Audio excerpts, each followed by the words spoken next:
পুরো এলাকায় এই মুহূর্তে যেন এক জ্বলন্ত বারুদের স্তূপ। আর এই বারুদের মাঝখান থেকে বেরিয়ে আসছে এমন কিছু খবর যা মাত্র কয়েক ঘন্টা আগে পর্যন্ত স্রেফ গুজব বা অনুমান মনে হচ্ছিল, কিন্তু এখন এই পুরো ছবিটা একদম পরিষ্কার। পাকিস্তান অধিকৃত কাশ্মীর বা পিওকের ভেতরে ভারত এমন এক সরাসরি আর চূড়ান্ত অ্যাকশন নিয়েছে যা কত কয়েক দশক ধরে সুরক্ষিত মনে করা শত্রুর আস্তানাগুলোকে স্রেফ ধ্বংসস্তূপে পরিণত করেছে। এটা কোনো সাধারণ প্রথাগত পাল্টা জবাব নয়, এটাও কিন্তু একটা মহাকৌশলগত বার্তা, একটা নতুন অধ্যায়ের শুরু, যার মূল স্ক্রিপ্ট এখনও লেখা বাকি। কি ঘটেছিল সেই রাতে, কোন কোন ঘাঁটিকে টার্গেট করলো ভারতীয় সেনা, আর কেনই বা এই এক স্ট্রাইকে চীন আর পাকিস্তান দুই দেশের সেনা সদর দপ্তরে তোলপাড় শুরু হয়ে গেছে, সব কিছু জানতে ভিডিওটিকে শেষ পর্যন্ত দেখুন। হ্যাঁ, প্রাথমিক সূত্র আর সামরিক বিশেষজ্ঞদের মতে পিওকের ভেতরে ভারতীয় সেনার এই অপারেশন কোনো সাধারণ সীমিত সংঘাত বা প্রথাগত ফায়ারিং ছিল না। এটি ছিল অত্যন্ত সুপরিকল্পিত এবং বহুমাত্রিক একটি গভীর সামরিক অভিযান। এর মূল উদ্দেশ্য ছিল সীমান্তে শুধু তাৎক্ষণিক হুমকি দূর করা নয়, বরং বছরের পর বছর ধরে ভারতের বিরুদ্ধে গড়ে ওঠা সন্ত্রাসী পরিকাঠামোকে গোড়া থেকে উপড়ে ফেলা।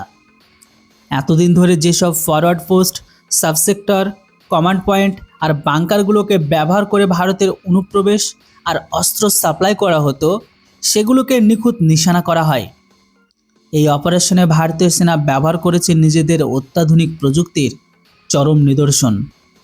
ইসরোর satellite image, drone intelligence, real time command system এবং সিগন্যাল অ্যানালাইসিসের মাধ্যমে প্রথমে শত্রুর প্রতিটি নিখুঁত অবস্থান চিহ্নিত করা হয়। এরপরে শুরু হয় মূল আঘাত। কোথাও ভারী তোপখানা দিয়ে ক্রমাগত গোলাবর্ষণ, কোথাও রকেট আর্টিলারি সিস্টেমের গর্জন, আবার কোথাও অত্যন্ত sensitive high priority target drone নির্দেশিত দিয়ে প্রিসিশন গাইডেড মিসাইল দিয়ে নিখুঁত অ্যাটাক চালানো হয়। ফলাফল, যেসব বাংকার থেকে এতদিন ভারতের দিকে গুলি চালানো হতো, সেগুলো মুহূর্তের মধ্যে আগুনের লেলিহান শিখায় ছাই হয়ে যায়। চাক্ষুষদর্শীদের বিবরণ অনুযায়ী রাতের অন্ধকারে প্রথম আকাশে একটি হালকা গুঞ্জন শোনা গেছে। তার ঠিক পরপরই একের পর এক বিস্ফোরণে কেঁপে ওঠে পিওকের আকাশ।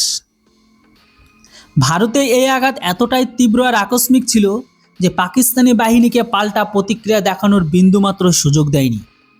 ভারী বোমাবর্ষণের মুখে অগ্রিম মোর্চায় মোতায়েন পাকিস্তানি সেনাদের মধ্যেও চরম আতঙ্ক ছড়িয়ে পড়ে।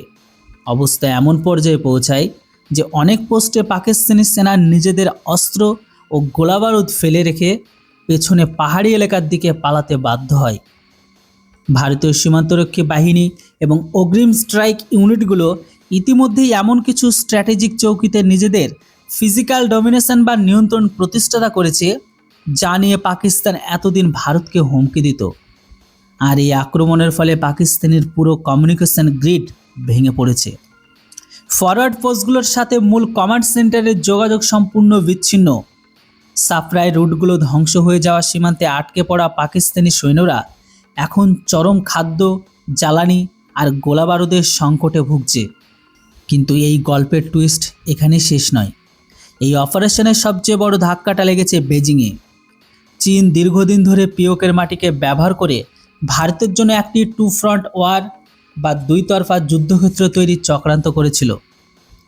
একদিকে যখন এলএসিতে চাপ বাড়ানো আর অন্যদিকে পিওকেতে নিজেদের সামরিক উপস্থিতি বাড়িয়ে ভারতের পশ্চিমা অঞ্চলকে কোণঠাসা করা, এটাই ছিল ড্রাগনের ব্লুপ্রিন্ট।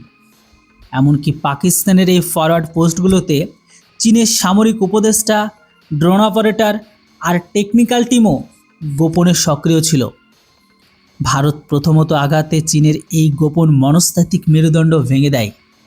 ভারতীয় সেনার এই বিধ্বংসী রূপকে দেখে পিওকেতে অবস্থানরত চীনার টুকরিগুলোর মধ্যেও হুড়োহুড়ি পড়ে যায় যে চীন এতদিন ভাবত যে ভারত শুধু কূটনৈতিক স্টেটমেন্ট দিয়েই শান্ত থাকবে, তারা এখন তো সম্পূর্ণ ব্যাকফুটে।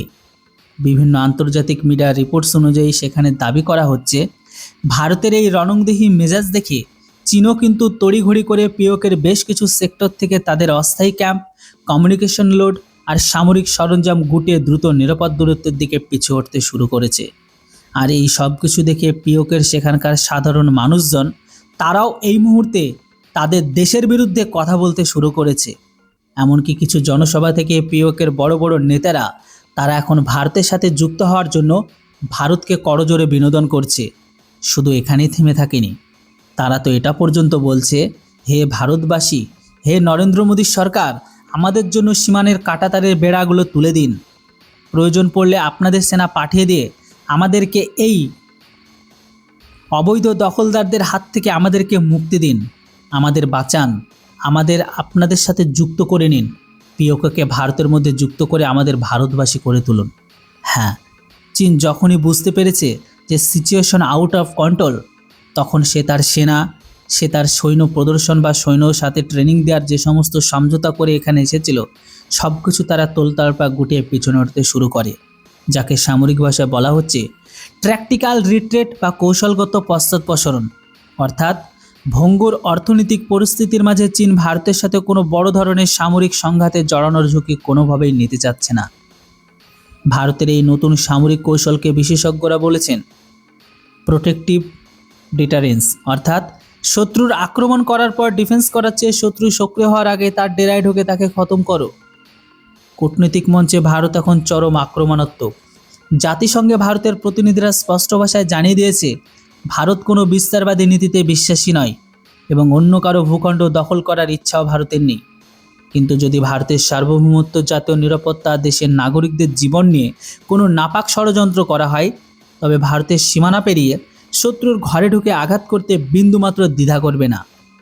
এতদিন ধরে যেসব পশ্চিমা দেশ পিওকের ইস্যুটিকে স্রেফ ভারত পাকিস্তানের একটি দ্বিপাক্ষিক সীমান্ত বিবাদ বলে এড়িয়ে যেত, ভারতের এই অনড় অবস্থান তাদের চোখ খুলে দিয়েছে।